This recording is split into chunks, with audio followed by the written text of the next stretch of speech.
યોજવામાં આવશે।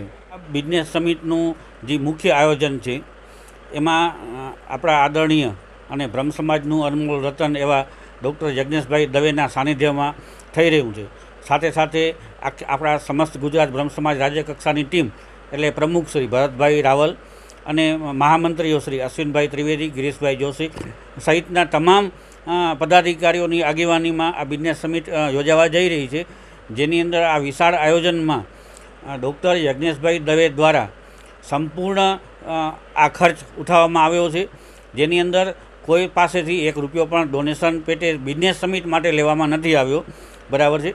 અને જે તે જિલ્લાઓની અલગ અલગ જવાબદારીઓ જેમને આપવામાં આવી છે, જેની અંદર બેનર્સ કે જવા આવવાની વ્યવસ્થા માટે એ અલગ અલગ વ્યવસ્થા પોતે કરી અને પોતાની પર્સનલ ઓળખાણથી જે પણ કરે એમાં વાંધો નથી, પરંતુ બિઝનેસ સમિટના આયોજન જે અમદાવાદ ખાતે થઈ રહ્યું છે તેનો અંદાજિત ખર્ચ 7 થી 8 કરોડ રૂપિયા થવા જઈ રહ્યો છે, જેની અંદર કોઈ પણ પાસેથી એક રૂપિયો પણ ડોનેશન ડૉક્ટર યજ્ઞેશભાઈ દવે દ્વારા લેવામાં નથી આવ્યું અને યજ્ઞેશભાઈની આગેવાનીમાં એમની ટીમ દ્વારા આ સમગ્ર આયોજન પાર પાડવામાં આવશે। આપણી આ બિઝનેસ સમિટ છે એ ચોથી છે અને એનું ભવ્ય આયોજન કરવામાં આવ્યું છે શ્રી સમસ્ત ગુજરાત બ્રહ્મ સમાજ રાજ્ય કક્ષા દ્વારા।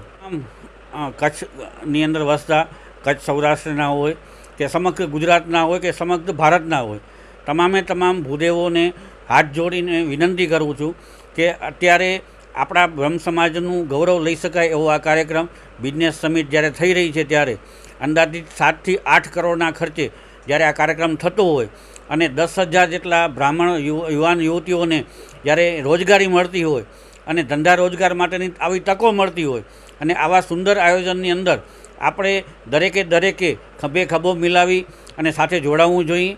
આપણે જે ગુજરાત બ્રહ્મ સમાજ રાજ્ય કક્ષા છે એનું સૂત્ર જ એ છે કે જે બ્રાહ્મણની સાથે બ્રાહ્મણ તેની સાથે અને જેના ડાબા ખભે જનોઈ એ મારો ભાઈ, આ સૂત્ર અપનાવીને આપણે દરેક ભૂદેવોએ ખાસ ઉપસ્થિત રહેવું અને જે પણ જેને ખબર ન હોય કે જેને બિઝનેસ સમિટ વિશે કાંઈ માહિતી ન હોય એને માહિતી પૂરી પાડી અને તમામ પ્રકારની મદદ કરવી। આપણે આ બિઝનેસ સમિટ માટે આમંત્રણ પત્રિકામાં 2 હેલ્પલાઇન નંબર પણ નાખેલા છે અને એની સાથે આપણી વેબસાઇટ પણ છે, એ વેબસાઇટ ઉપર રજિસ્ટ્રેશન તમે કરાવી શકો છો અને એની અંદર તમે નોંધણી કરાવી અને તમારા દીકરા દીકરીના લગ્ન માટેની નોંધણી કરાવી શકો છો, તમારા બિઝનેસ ધંધા માટેની નોકરી માટેની કરાવી શકો, નોંધણી કરાવી શકો છો।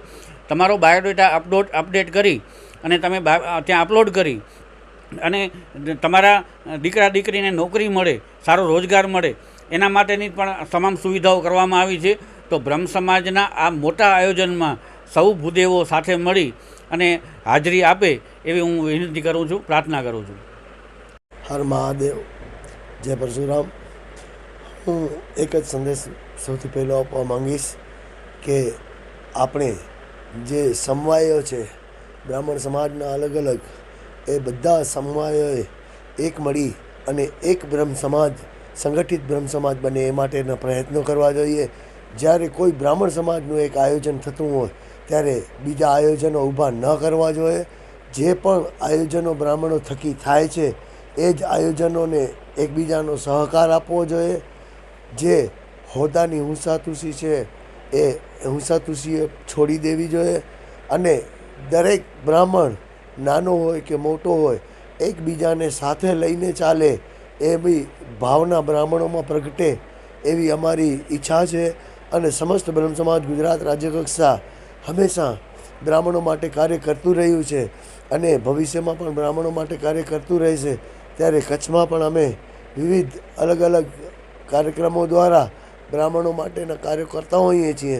ત્યારે મારી કચ્છના પણ સૌ બ્રાહ્મણોને વિનંતી છે કે આગામી બ્રાહ્મણ બિઝનેસ સમિટમાં આપ પણ સૌ જોડાઓ અને જે નાના ઉદ્યોગકારો છે, નાના ધંધાર્થીઓ છે, એમનો ઉદ્યોગ ધંધો કેવી રીતે વધે, એ કેવી રીતે આગળ આવી શકે એ માટેની માહિતી ત્યાં આપવામાં આવશે। તેમજ કોઈ પણ સારું એજ્યુકેશન મેળવેલા હશે તો એમને કંપનીઓમાં જોબ કેવી રીતે મળશે એ વિશેની પણ માહિતી માટેના પ્લેટફોર્મો ઊભો કરવામાં આવ્યા છે અને ધંધા રોજગાર માટેના જે સ્ટોલો છે એમની લગભગ 2.5 થી 3 લાખ ગુજરાતના બ્રાહ્મણો મુલાકાત લેવાના છે। તો તમારા ધંધાનો વિકાસ થશે એ પણ એક ગુજરાતની બ્રહ્મ સમાજની નેમ છે. અને અમારા રાહબર એવા ડૉક્ટર યજ્ઞેશભાઈ દવે, અમારા પ્રમુખ શ્રી ભરતભાઈ રાવલ, મહામંત્રી અશ્વિનભાઈ ત્રિવેદી, ગિરીશભાઈ જોશી, રાજુભાઈ જોશી, તેમજ અમિતભાઈ દવે, દિનેશભાઈ રાવલ, એ બધા ખૂબ પ્રયત્નો કરી રહ્યા છે. અને અમે પણ દરેક જિલ્લા લેવલે અમારાથી બનતા પ્રયત્નો કરી રહ્યા છીએ. અને સમગ્ર ગુજરાતમાંથી બહુ મોટી સંખ્યામાં બ્રાહ્મણો જોડાવાના છે. ત્યારે આપણે સૌ બ્રાહ્મણો એક બની અને સાથે મળી અને આગળ વધીએ એવી જ પ્રયત્ન. હર હર મહાદેવ, જય પરશુરામ.